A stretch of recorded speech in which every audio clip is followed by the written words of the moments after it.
Continue our discussions on setting up a restaurant. In our last videos, we talked about services. Talked extensively about servicing, from plumbing works to electrical installations and even AC. So there's still a lot to talk about in this regard. While you're still at the planning stage or you're still at the construction stage, there are a lot of things that you can do, errors you can mitigate, things you can implement to ensure that your energy consumption is maximized. One of those things is using split units ACs. It will not only reduce your energy consumption, but I also believe that the maintenance is cheaper. One of the reasons why it's cheaper is because when you have 5 split units within a space, one of them after 10 years, if it goes bad, you need to just work on that one alone, and then every other one can still give you a restaurant space as cozy as it should be. But if you have a central ACs, and from experience, once a vent of it starts developing fault, or once a dot has issues, it's always more expensive to repair. The impact of the repair process is far more heavier on your business than a split unit will be. Split unit can be isolated, even while your customers are there eating their food. Somebody can come quietly and work on a particular split unit that is on the corner, in the wall, in your restaurant space. If it's a central AC, for example, you just have to come and climb the ceiling, cut open the ceiling, or maybe dismantle the ceiling to be able to work on it. So it actually would disrupt your business operations than a split unit will do to your restaurant business. Away from air conditioning units, I want to also discuss some things that you can do or you need to look out for as far as services is concerned that would impact the quality of experience that your customers are going to have when they come into your space, that will help you deliver a low energy consumption in terms of running costs, and also ensure that there's very low maintenance need as you begin your restaurant. One of those things that you must do is that, number one, many restaurants provide socket points beside customers' seats, customer sitting area. They believe that customers can come into their space and charge their phones, plug their laptops while they dine in their restaurants. We are totally against this practice. The reason is because over time we've discovered that customers would prefer to come into your space, charge their phone after buying a bottle of water or a can of Coke or a bottle of soft drink, and they just stay there for hours, occupying seats for other customers who will be willing to come and spend far more than these guys occupying your space will spend. You may not see that a problem if your restaurant is not very busy, but once your restaurant starts getting high patronage, especially during festive periods where you want a lot of people to come in and buy and leave,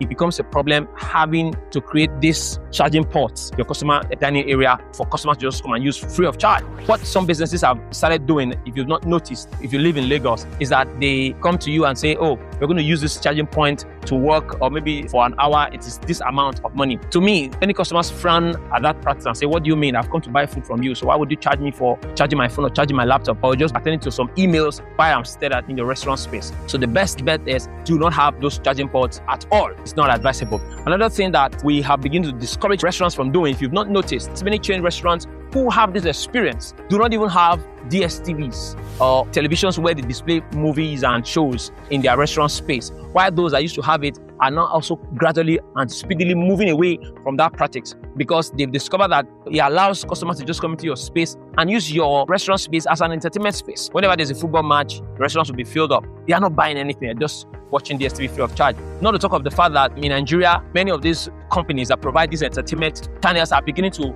ask for restaurants to pay. Like, they believe that they have patent rights to stream these movies. And so restaurants cannot just relay these signals in their restaurant space and use it to entertain their customers without having to pay them for that service. That's the two reasons why restaurants are beginning to move away from having movie channels, sport channels show their restaurant space. Another thing that you also need to work on to help you maximize your profit and you'll give your customers fantastic experience whenever they visit your space is wash hand basins within your restaurant space. It's very important. Many times, many restaurants do not have this. Those that have this, they don't properly position it where it is easily accessible for customers.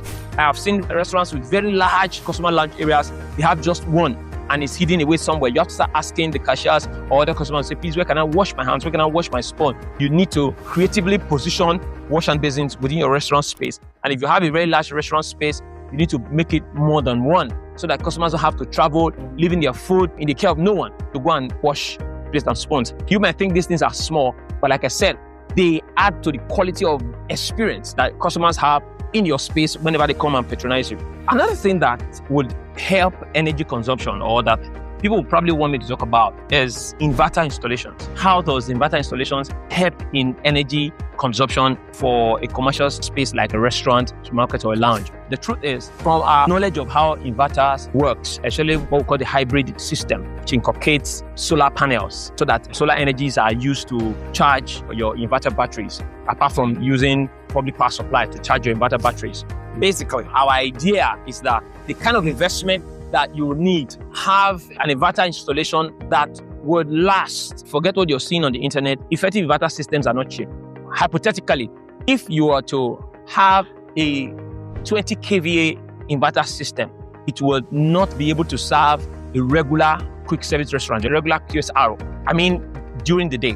What we then advocate is that if you must have inverter systems in energy saving, you can build a system that would be able to power your restaurant back of house at close of business. So instead of having to run diesel on smaller generators over the night, you can make the one-time investment in procuring the inverter system that is capable of running your deep freezers, your cold rooms, external lights, and your lighting fittings. Things that would be able to keep your space lively when you close business to customers. That is what will really make sense. We've seen restaurants that try to run their entire business on inverter systems. First, as far back as 8-9 years ago, that investment worth over 50 million naira, and it wasn't sufficient to last for 3 years. No, it wasn't sufficient to last for a year. So today, if you want to invest, for example, in a restaurant, one of the things you need to know is that if your restaurant's power rating has been done and your engineers advise that you need a 100 kVA generator,